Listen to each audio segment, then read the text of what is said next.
Kapag sinabing Toyota Vios, ano ang top 3 things na pupasok sa isip mo? Naitanong ko na to dati nung nireview ko ang 2015 Vios ko, and ito ang sagot ko. 1. Pang taxi or grab. 2. Common car and not unique. 3. Basic and boring. Ngayong 2024 model year na, yun pa rin ang tatlong sagot ko. And kung naparod mong dati kong video regarding sa Vios, well, those 3 things na sinabi ko is not such a bad thing. Speaking of 3, third generation pa rin nga pala tong Vios na to. Pero compared sa unang labas nito noong 2013, nakadalawang facelift na to, kaya para sa mga nag-aakala or nagasabi na meron ng Gen 4 or 4.5 pa nga, well, Gen 3 pa talaga to technically. Yung 4th generation na nilabas kasi sa Thailand last year wala pa sa Pilipinas. Having said that, bakit nga ba ito pa rin ang Vios na binibenta sa bansa natin? Dito sa video na to, subukan kong ibigay ang opinion ko sa tanong na yon and sa features ng 2024 Vios XLE CVT.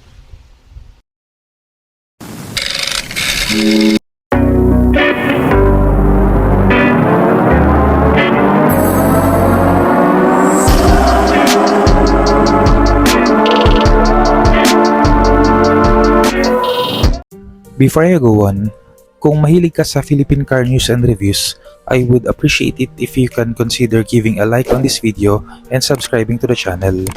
I post one video a week sharing my thoughts and opinions regarding Philippine cars. Maliit na bagay yan para sa inyo pero napakalaking tulong yan para lumago ang channel na to so that I may also know the interests of the Filipino consumer. Looking at the front profile is the basic look of a car. Sa totoo lang, wala kang sound out feature na makita dito sa harap. Even ang mga ilaw neto ay halogen pa, pero ibig sabihin nun, madali mo tong mako-convert to LED lights of your choice. Pero ingat lang pala kasi baka ma-void ang warranty na 5 years or 100,000 kilometers whichever comes first. But even with this basic looking front profile, ang Vios last year is still the bestseller with more than 37,000 units sold, which is more than pa sa third place na Ford with 31,000 total vehicles sold. Biriin mo, isang model lang katumbas na ang buong sales ng isang brand last 2023. Ibig sabihin yan, ito ay common mong makita sa kalsada. Pero, ang importanteng isang aspect kapag marami kang kagaya, for sure, maraming aftermarket support, accessories, and more importantly, pyesa na baka kailanganin mo in times of accidents. In short, madaling pormahan, papugiin, and at the same time, madali ding ipaayos. Aside sa G or higher models ng Vios, ang mga usual Vios na makita natin ay merong 1.3 liter 4 cylinders na makina. Importante yung numbers na 1.3 and 4 na nabanggit ko. Kasi mukhang 1.3 ang engine displacement na merong good fuel economy on the city and enough power for the highway. At least in our country na palaging traffic.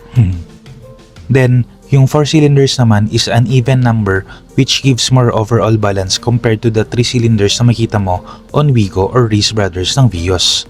Sa totoo lang, maliit na bagay yung balance na yun for the majority of the drivers and its passengers na hindi naman masyadong napapansin ng vibrations on stop and go traffic. Mas inaalala kasi natin ang time spent sa traffic Pero ang isang kagandahan ng 4 cylinders compared sa 3 cylinders is yung tried and tested for several decades ng tibay nito. Yes, for sure, matibay naman ang mga 3 cylinders, pero they don't have the reputation like the 4 cylinders na hindi pa ata ako pinapanganak andyan na. Here at the sides, meron tong 15-inch two-tone alloy wheels. Sa totoo lang, sakto lang ang 15-inch wheels for an economy car. Kasi kung maglalagay ka ng mas malaking gulong dito, for sure, mas mahal yung presyo ng goma mo by the time na kailangan mo ng palitan. Even the brakes, front wheels lang ang may disc brakes dito. And the drum brakes ang nasa likod is enough naman para sa braking power. And mas mura palitan ang drum brakes when the time comes as well. Dahil sa ganito, meron lang tong 133mm of ground clearance, so ingat sa baha and mga lubak.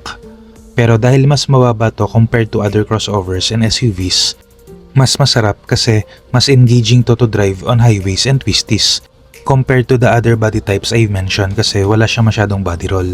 Mas planted ka to the ground for more stability, ika nga. In general, less parts means basic, pero that means less parts to break then that can break your bank account balang araw.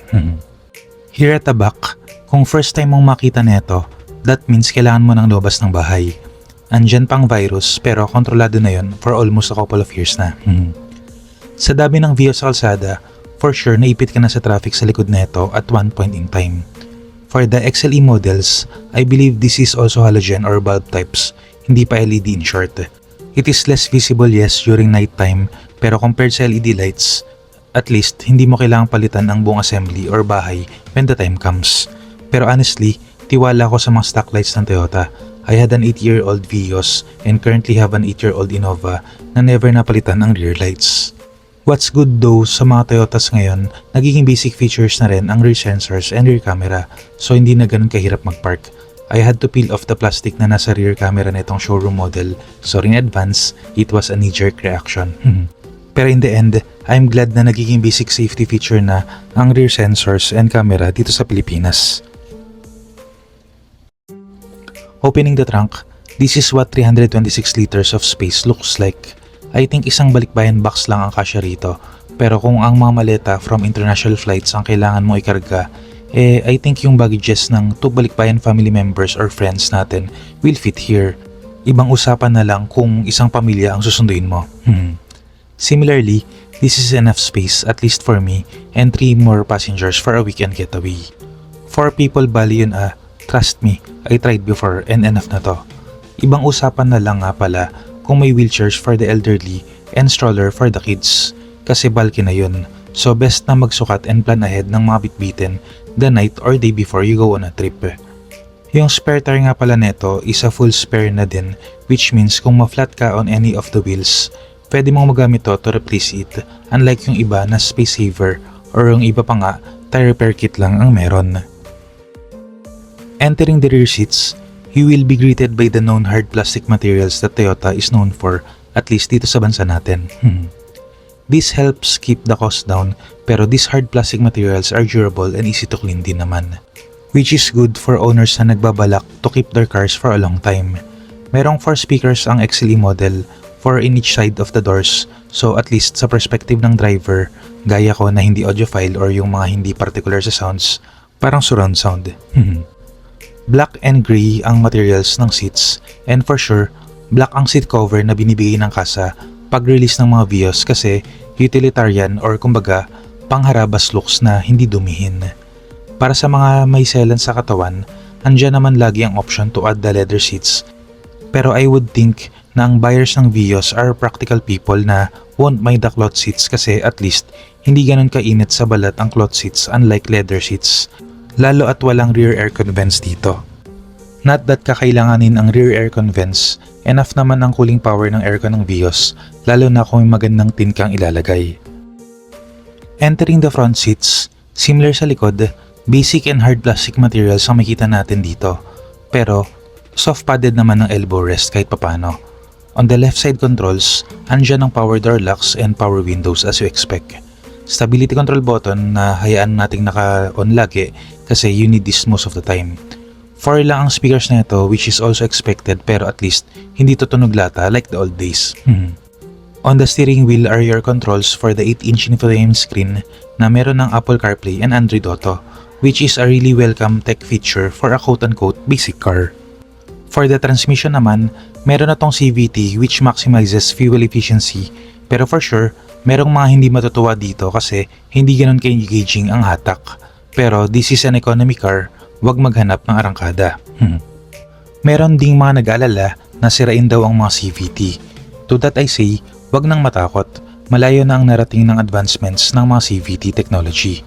Hindi na to ganun ka-fragile kagaya ng dati, lalo na from a brand like Toyota na malaki ang binuhos na oras at pera sa kanilang research and development. Overall, hindi para sa maselan pero equally, hindi rin naman maselan ang Vios, kaya malapit sa ating mga Pilipino to. Lalo na ang mga makina neto na unlike new models na lumalabas ngayon na laging fully synthetic ang required oil, ang makina ng Vios can still be filled up by mineral oil na yes, hindi naman ganon katagal ang lifespan compared sa fully synthetic syempre, pero at least hindi rin ganon kabigat sa bulsa. In my experience, basic maintenance lang ang kailangan ng makina neto para tumakbo ng maayos. And syempre, wag pasaway sa pagdadrive. Don't do overspeeding, don't overload, drive sensibly ika nga, takbong pogi lang. Kahit gaano kataas ang quality ng isang bagay, kung burara ka naman gumamit hindi na tatagal yun.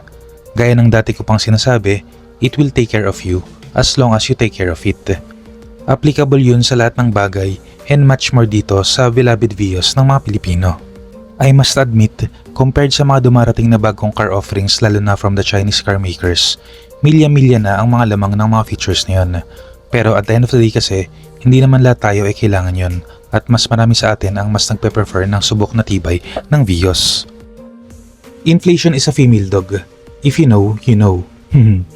Pero inflation is a real thing kasi with all these features, the 2024 Toyota Vios XLE 1.3 CVT is priced at 902,000 Philippine pesos. Bordering na ang price na ito sa 1 million psychological price point, pero hindi ako magulat kung magiging bestseller pa rin to at the end of 2024 dahil sa kanyang known Toyota quality. Don't take it from me na nagkaroon ng Vios before for 8 years. Pwede mo rin tong itanong and i-double check next time makasakay ka sa Grab or taxi kasi most likely Vios ang masakyan mo. Tingin ko, bababa ang sales ng Vios because of the introduction ng Raze and Yaris Cross kasi yun yung magiging preference sa mga private buyers. Pero for the fleets which are the likes of taxis and company cars, Vios will still be the go-to sedan for sure. And fun fact, kung hindi mo alam, ang Vios ay gawa sa sarili nating bansa, sa Santa Rosa, Laguna. So, ito ay gawang Pilipino para sa mga Pilipino. That's it for this video. Kung may gusto kayong idagdag, put them in the comment section down below. So this is Kai, your driver but not so sweet lover na nagsasabing, keep calm, drive safe, and stay awesome.